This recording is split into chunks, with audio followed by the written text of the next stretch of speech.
Learn to appreciate what you have before time makes you appreciate what you had.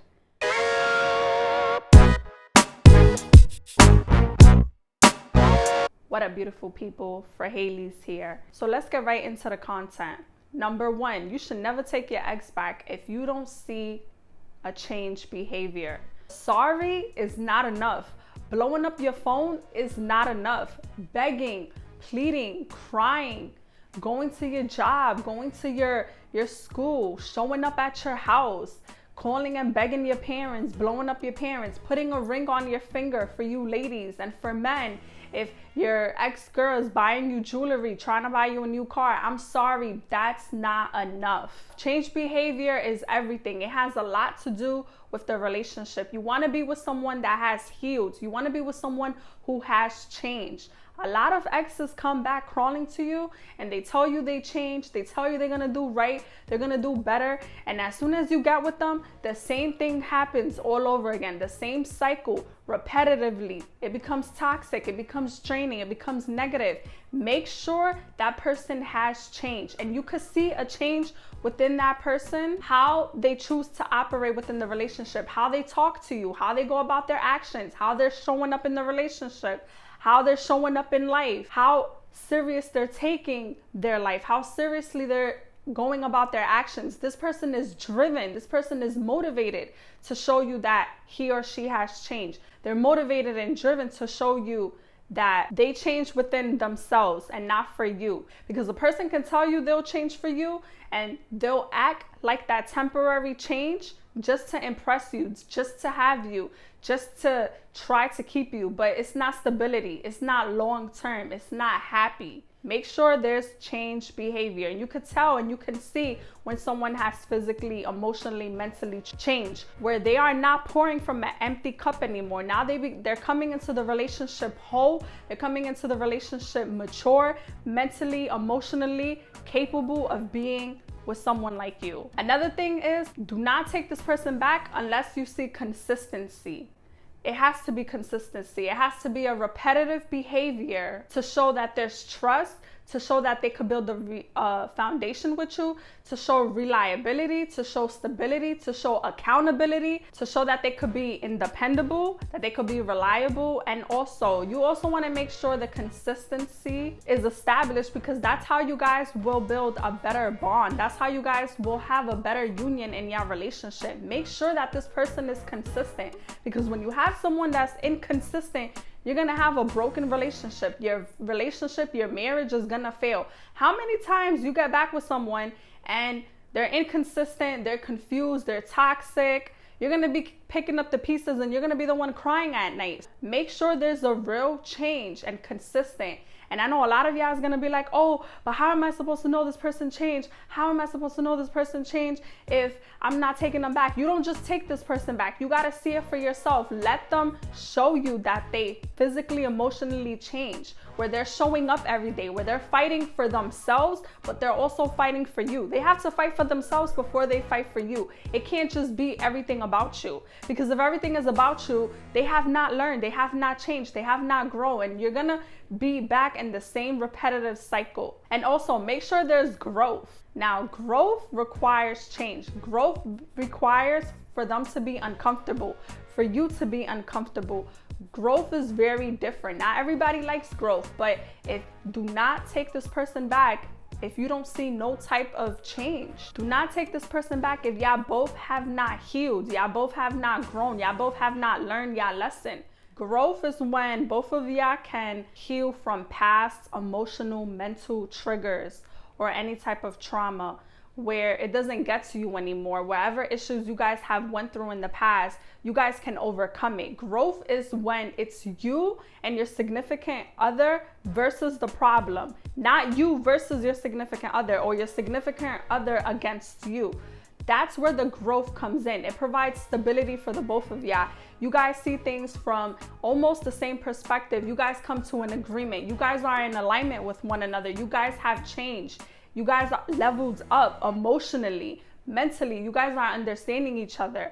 That's where growth is. Now, for a lot of y'all may not have been in a toxic relationship. Maybe your relationship wasn't so bad. Maybe it wasn't so broken. So if you guys broke up because y'all both needed to grow, you guys both needed to go to different paths and explore life, figure out what your identity is.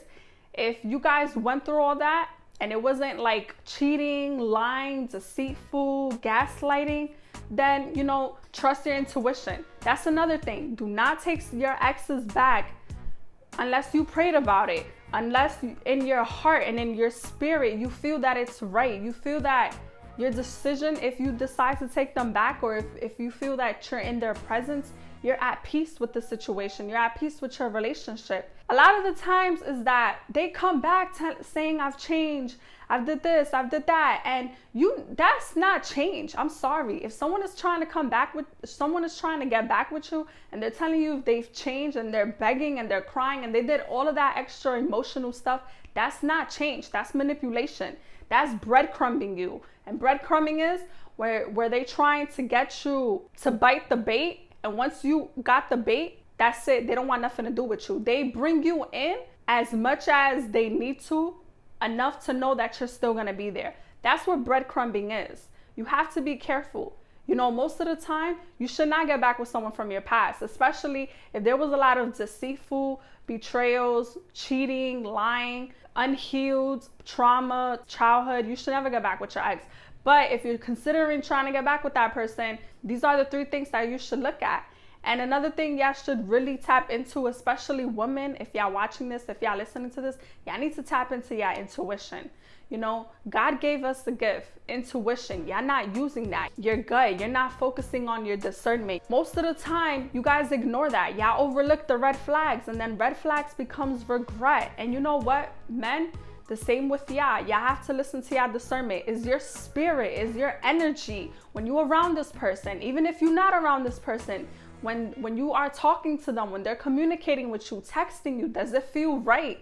Or do you feel annoyed? Or do you feel like it's the past all over again? You guys got to pay attention to the feelings. Y'all got to pay attention to the energy. Pay attention to the vibes. You know, you don't always got to get back with someone just to know they're the wrong person for you. You could just feel it in your heart, in your spirit, in your energy. And the reason why I'm saying this is because when emotions run high, logic runs low. So you get the text, you get the phone call, your ex is popping up at your house, popping up at your job, writing you a letter. You take them back because of a rational decision instead of a logical decision. You have to be patient with the process. Don't just take them back. And just because someone keeps coming back don't mean you gotta keep taking them back. Emotions change just like the wind. Your ex trying to get back with you, the person who you are right now, if you was to be at your highest version of yourself, do you see your ex in your future? You got to ask yourself that. If you're not where you want to be in life and you want to level up and you got so much more potential and you got so much more in your life you want to do, you're trying to elevate, make sure the person you're trying to reconsider entertaining, engaging yourself in is the person that you see yourself in the future in the long run. Because if that's not the person that you're not trying to have a future with, that's not the person you don't want in your energy, if that's not the person you're not gonna grow with, then you already know you should not be taking them back. And the reason why I say that is because most of my exes that I have dated, I'm telling y'all right now, when we broke up and I've healed and I've did my own thing, I've moved on, I don't want any of them back. I would not consider dating any of them because I outgrew the relationship. I outgrew who I was. Make sure you're evolving. Make sure before you make any permanent decisions based on temporary feelings and emotions, you have to really ask yourself, is this person really gonna align with me in my future, or this person just for a season? Because most of the time, the people that you're dealing with, they're here for a season. It doesn't mean that your ex was the worst thing in the world. Sometimes y'all both were two good people in the relationship. Y'all both was really good to each other, but they're just not for you and you're not for them, and that is okay. But you have to be honest with yourself. You have to trust your discernment. You got to tap into your intuition. So other than change behavior, other than consistency, other than growth, everything else is manipulation. If they're coming back to you, don't take them back because it's all manipulation. If you know in your heart and your soul that that person It's not for you.